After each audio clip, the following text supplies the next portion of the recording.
So, Mayor, ito nga, nung kahapon na pumutok po yung balita na nung isang gabi po ay finally inaresto na po si former Representative Arnulfo Teves. March 4, 2023 pa po naganap sa mismong tahanan ang inyong ang pagpaslang sa inyong asawa at siyam na iba pa. At ito nga finally, after more than 2 years, ay inaresto at ang pahayag po, anytime soon, ipade-deport na po siya pabalik po ng Pilipinas. Doon sa, makailang beses ba? Twice ba? Was the extradition request denied twice? So yung reaction lang po ninyo na finally, no, even after yung 2 beses na denied yung extradition request ng pamahalaan po natin, finally ipade-deport na po si Arnie Teves. Yes po. Unang-una, we are happy to hear about the news. It is good news for us because we have been waiting for this for quite some time already. At kaya nga parang hindi pa rin kami makapaniwala, maybe until his feet touches the Philippine soil, that's the time that there is really reason to rejoice po. Nilulook forward po namin yan na maharap niya yung mga ginawa naman niyang mga kasalanan sa mga loved ones po namin. Oo. Mayor Johnny, si Patpi po ito. Kahapon po, na-monitor ko po kayo, ini-interview po kayo sa isang kabilang istasyon.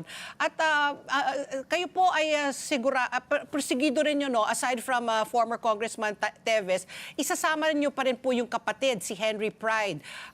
Actually. Yes, okay. Maybe you can tell us po how this case is developing, no, yung magkapatid na po ang sinampan niyo po ng kaso. Actually po, ma'am, it took a while. Palagi kaming nagka-follow up na what happened to the firearms and ammunition that was illegally nakuha doon sa Sugar Central. Nagpa-file kami because we believe merong connected to the crime that happened to our loved ones. Nagpa-follow up po kami until that day ginrant po yung aming request for a case conference. Na nalaman namin yung mga ambiguity, yung mga hindi po clear na mga pangyayari between and among agencies of the government handling the case. Kaya nag-request po kami ng case build-up. The case build-up was for the illegal possession of firearms and explosive. Alam po namin, hindi namin karapatan na mag-file against them dun sa usaping illegal possession of firearms kasi dapat government yan Yung police ang nagpa-file doon. Ang pinagtataka lang namin, what's taking them so long to file the case? Hindi sila nagsampa. Until yung case build-up na ginawa. Now, when the case build-up was going on, I got a call from a lawyer assigned to do the case build-up.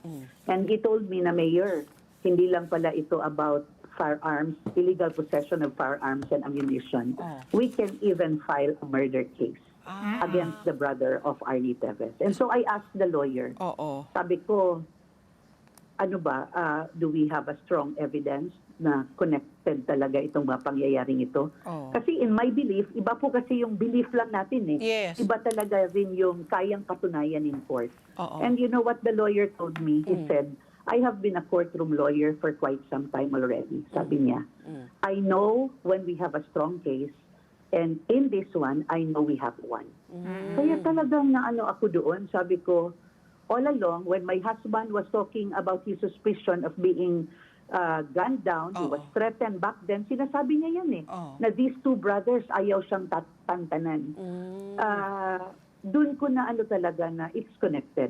Now, as to what basis do I have, that is for the court to determine. Pero confident po ako na meron kaming strong case dito. Sana po matawagan rin ng istasyon ninyo ang ating DOJ, ang ating CIDG kung kumusta na at paano na. Kasi ayoko namang mag-isip po ng masama. But yun lang talagang what's taking them so long.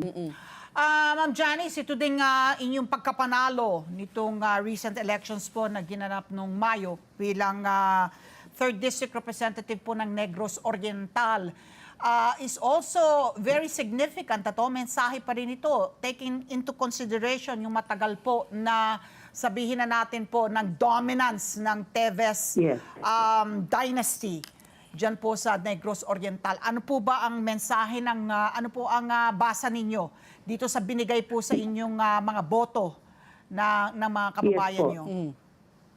I think it is a statement by the people of the 3rd District na they no longer like the kind of leadership they have had over the last 35 years. Wow, And that they are 35? ready Wow.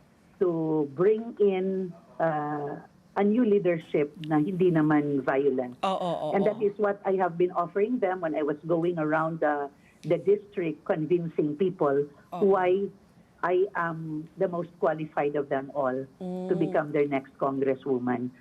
Yung mga purpose ko for running, I made it very clear to them what's my purpose in running. And then I made it very clear to them that I am very respectful of their rights. Kung gusto nila ako, I am willing to work. At pag hindi naman, okay rin lang ako. And that's why I can truly say the people in the 3rd District have spoken to the very city where he used to be mayor. Tatalo siya as governor, tinalo ko rin yung tiya niya as congresswoman sa lahat po ng barangay doon. Ma'am, how do you expect to react when you face former congressman? magkaharap na Pag kayo. magkaharap na Oo, po kayo, ano kayang una niyong hindi niyo pwedeng sabunutan? Kalbo na po si Conteves. Ano ma'am, how ako, do you I would like feel? to see him in court. Oo. Alam niyo ma'am, talagang siniset aside natin yung mga kadramahan sa buhay. May mga panahon na gusto naming ma-discourage pero nag-brave up po talaga kami. May mga panahon na gusto mong sumuko pero sabi ko no. Ito lang yung maibigay natin sa mga nawala. The justice that they deserve. Kaya ako po gusto ko sa court talaga kami we will battle it out in court po. Let's get together. Sunday 25. Sunday 25.